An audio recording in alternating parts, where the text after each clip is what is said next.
Good morning and welcome. There's no place like your home, and especially your kitchen and this time of year. So welcome to my cooking show. I want to share with you my take on Pop-tarts. I'm pretty excited about making these and seeing how they turn out. So, I'm also thinking that in today's day and age, with all of the food issues and the people that are relying on getting assistance with food, that's a very difficult thing to hear and to know about, especially when there are children involved as well. So I think that if you can, when you can, the best thing to do is to become as self-sufficient as possible and to learn how to really make things for yourself. I'm not the only influencer out there that is talking about this, especially right now with everything that's going on. But if you think about what things cost, the ingredients there that are in these processed and packaged foods, you're doing yourself a disservice on a financial level and your health level. So I would just again like to encourage you, instead of buying the almost $5 two package of the pie crust, the prepackaged, and look at the ingredients. If nothing else, look at those ingredients. It's like that saying, once you see something, you can't unsee it. Once you learn something, you really can't go back. So my pie crust, a recipe that I found, is just 4 ingredients. And what I use is 2 cups of flour, and I always sift mine first. It's just kind of a habit I have. You always don't need to. And 2/3 cup of lard. Now I get mine at Walmart.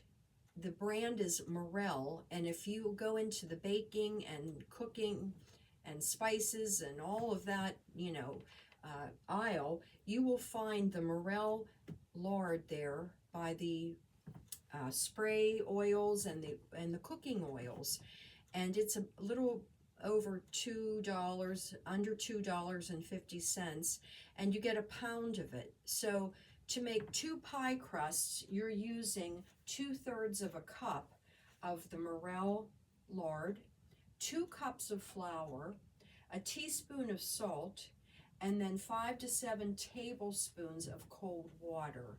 So you're just putting your flour and your salt into the bowl.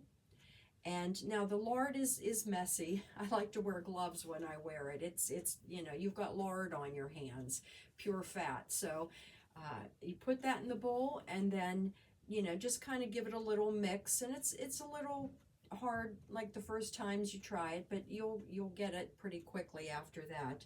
And I use my pastry cutter. That's how I cut into the lard, into the flour, and get that all incorporated. And then 5 to 7 tablespoons of ice cold water. And I usually get a mug and put the water in it and put it in the freezer to just get that nice cold, ice cold water. And then incorporate that in, and then toward the end I do just knead it with my hands and wrap it in plastic, and it's recommended that you chill it for at least 2 hours. So once you have your pie crust chilled and or your dough chilled, you're ready to roll it out. Now, something that I do in that is I do flour my rolling pin, and I sprinkle some on the counter as well. However, I do a mixture of a little bit of powdered sugar and flour, just to give it a little hint, small hint of the sweetness in the pie crust. So that's something that I've come up with myself. You can do that if you want to or not, but it's just, mixed in together as that's rolled out. Now, I did go ahead and just roll some of the dough, and I have a little piece here that I have shaped like a Pop-tart. So I want to show you that before I go to my next step here. So if you can see that, I've got I'll pick that up. I rolled it out and I cut it, and it feels like to be about the same weight. There's a little bit of extra flour there that you can just dust off. But that's going to be the Pop-tart shape.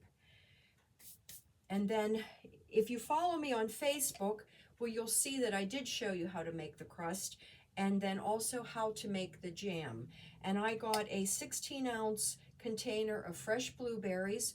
I always put my fruit and vegetables in a baking soda bath before I use them. I heard that and read that that is something that possibly can offset the pesticides and the toxins that are on the fruit, and especially if you're eating the fruit with skin, you know, apples, blueberries, strawberries, grapes, anything like that. So if you want, that's something to consider to elevate, you know, your cooking experience. And it takes about 15 or 20 minutes. And I dissolve the baking soda in the water, put my fruit in, and then just kind of, you know, move it around a couple times during that 15 to 20 minute time frame, and then give it a good rinse and a pat dry. So these blueberries, that's what I did with those first. Then all you're doing is throwing them just in a little saucepan, and I squeezed the juice of a lemon. And I do, my one niece, a shout out to Sarah for showing me how she does her lemons. And I bought one of these, and you can actually do two halves of the lemon, and get the juice squeezed into the pan all over the blueberries. And then the recipe for a jam or a jelly calls for about a 1/4 cup of sugar. And I use about a tablespoon of sugar. I believe the fruit has enough sweetness itself, but you decide for yourself, you know, if you want that full amount of sugar in there. I don't think it's necessary. But then you are just putting that heat on, letting that temperature rise, and just watch those blueberries just bubble and the juices ooze, and it's just beautiful. And you'll want to keep stirring that for about 30 minutes. And then you can see here, you just get a beautiful jam. And as I said, this is, you see it's blueberries, so you could use this on a peanut butter and jelly sandwich. For this, I'm going to be making these Pop-tarts. So whatever, you know, you want to use fresh fruit for in a jam form, there you have it. Maybe on some ice cream, you know, just something to add that nice flavor. So I'm now going to just take half of the Pop-tart, half size, and put the jam in there. I have about this tablespoon's worth. Now this is the first time I've ever done this, so I don't know how it's going to turn out, but I know it'll be good. I just don't know if it'll, you know, how, as I said, how it'll end up turning out. But almost looks like a peanut butter and jelly sandwich. And then I'm folding my pastry over, and I'm trusting that this jam, you know, it will, as it cooks and boils, will spread out. Let me grab a fork here. And then to keep with the tradition of the Pop-tart, you just want to press down and seal that. Now, if it becomes sticky, you know, you can always just get some flour to get a little more traction on that.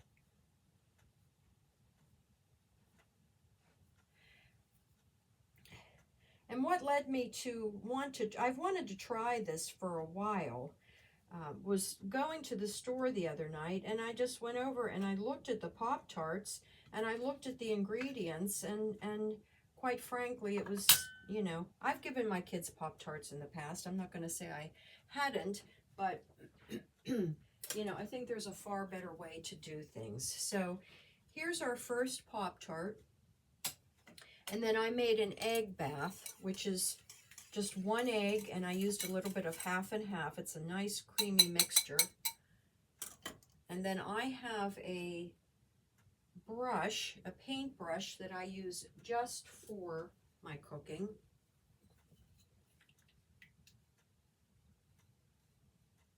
And I just you know, brush that all over so you'll get that nice golden finished top on your Pop-Tart. There you go. And another thing, when I bake quiche or I have any recipe that calls for having an egg wash, make sure to reuse it. Make yourself a scrambled egg when you're finished, or throw it into a quiche or an egg dish that you're already working on, so you don't have that go to waste. That's a very important thing too. You don't want to waste your food. So I've got my first Pop-Tart here. Now I'm going to finish up making some more, and I'll come back in the video and with a new video and show you how they turned out. As I said, I've never done this before, but I'm looking forward to seeing how they do turn out. And then in the spirit of a Pop-Tart, I made an icing. It is the powdered sugar, and I used a little bit of half and half in this to get that nice consistency, almost like that old-fashioned glue that we all used making crafts with when we were growing up. So there you have it. All right, well, there is no place like your home, and there's no place like your kitchen. And again, especially in this time, you know, as many things that you can do for yourself in your saving money, in your own home decorating, your own home cooking. Yes, it might take a little time, but try to work that into your schedule. I know it's a very hectic day and age, a lot going on that really limits people's time. But in the long run, you're doing yourself a service. So I hope this is helpful to you. I always enjoy sharing what I'm learning. And if you like my channel, please like and subscribe. I'll be back with the next video with these Pop-Tarts. And as always, there is no place like your home. It's as unique and as special as you. See you soon.